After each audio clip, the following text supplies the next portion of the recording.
Hello members, this is Aman from अपमो stocks. We hope that you are doing well.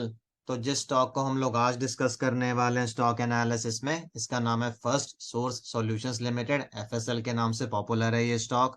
इस stock को cover करने के दो कारण है। पहला कारण तो ये कि मार्केट ने पिछले कुछ हफ्तों में बहुत अजीब सा परफॉर्म किया है, बट ये स्टॉक ने मार्केट को आउट परफॉर्म किया है, बहुत अच्छे रिटर्न्स दिए हैं इसने पिछले कुछ दिनों में। दूसरा कारण ये है कि स्टॉक ने अपने डेली चार्ट में एक डबल बॉटम पैटर्न का ब्रेकआउट दिया था।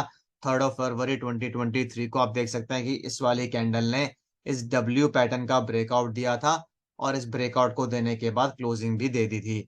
और पिछले 3 ट्रेडिंग डे से स्टॉक लगातार ब्रेकआउट प्राइस के ऊपर क्लोज कर रहा है। इस केस में जो ब्रेकआउट प्राइस है दैट इज अराउंड 115 रुपीज। तो इस पैटर्न के बेसिस पे जो मैक्सिमम टारगेट इस स्टॉक में अब निकल कर आ रहा है दैट इज अराउंड 133.75, या फिर आप उसको 134 भी लेकर चल सकते हैं। तो मैक्सिमम टारगेट को कैलकुलेट करने के लिए आपको दो वैल्यूज को आइडेंटिफाई करना पड़ता है। पहली वैल्यू होगी ब्रेकआउट प्राइस, और दूसरी वैल्यू होगी lowest value of the double bottom pattern. तो इस केस में जो ब्रेकआउट प्राइस है दैट इज अराउंड 115 रुपीज, और जो लोएस्ट वैल्यू है डबल बॉटम पैटर्न की दैट इज अराउंड 96.25। तो जब आप इन दोनों वैल्यूज को इस फॉर्मूला में डाल देंगे, जो कि है breakout price plus difference between the breakout price and lowest value of double bottom pattern, तो आपको maximum target on the upside मिल जाएगा that is coming around to be 133.75 या फिर 134 रुपीज।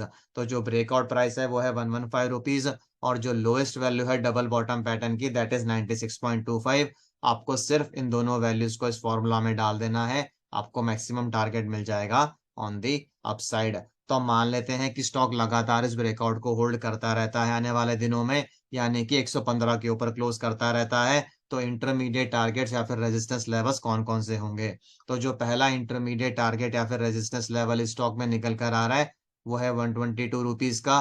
अगर स्टॉक 122 का लेवल तोड़ देता है, उसके ऊपर सस्टेन करना शुरू कर देता है, नेक्स्ट टारगेट और resistance level would be around 127 rupees.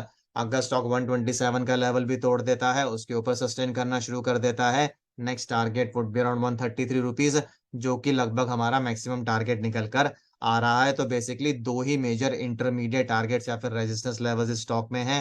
पहला है 122 रुपीज का, और दूसरा है 127 का, क्योंकि उसके बाद फिर 133 का टारगेट इस स्टॉक में एक्टिवेट हो जाएगा।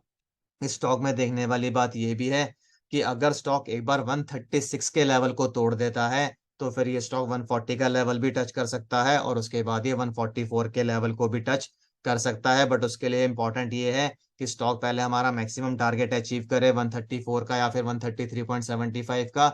उसके बाद 136 के लेवल को तोड़े, उसके ऊपर लगातार क्लोज करता रहे। फिर जो नेक्स्ट टारगेट इस स्टॉक में एक्टिव होगा that will be around 140 rupees, और उसके बाद फिर 144। अगर स्टॉक 144 का लेवल भी तोड़ देता है, उसको भी सस्टेन करना शुरू कर देता है, तो फिर इस स्टॉक में फ्रेश टारगेट्स निकाले जा सकते हैं आने वाले टाइम में। तो ये तो हो गई ऊपर की बात। अब ये समझ लेते हैं कि अगर स्टॉक वापस नीचे आता है तो आइडली इसको कहाँ पर मेजर सपोर्ट मिलना चाहिए। जो मेजर सपोर्ट लेवल इस स्टॉक के लिए निकल कर आ रहा है वो है ब्रेकआउट प्राइस का, दैट इज अराउंड 115 रुपीज। यानी कि स्टॉक को इस लाइन के नीचे किसी भी हालत में क्लोज नहीं करना है, जब तक कि ये अपना मैक्सिमम टारगेट अचीव नहीं कर लेता है 134 रुपीज का। हालांकि स्टॉक को थोड़ा बहुत सपोर्ट यहाँ पर भी है 118 के around, but major support level जो आप लेकर चलेंगे स्टॉक में दैट विल बी 115। अगर स्टॉक 115 के नीचे क्लोज करना शुरू कर देगा, फिर इस स्टॉक में वीकनेस आ जाएगी, और इस स्टॉक में हमें फर्दर फॉल भी देखने को मिल सकता है। तो अगर आपको इस स्टॉक से रिलेटेड कुछ भी कंसर्न्स, क्वेरीज या सजेशंस हो, तो आप कमेंट बॉक्स में डाल सकते हैं। हम उनका रिप्लाई करने की कोशिश करेंगे जल्दी से जल्दी। और इसी के साथ मैं इस वीडियो को एंड करूंगा। This is Aman signing off. Bye bye, take care.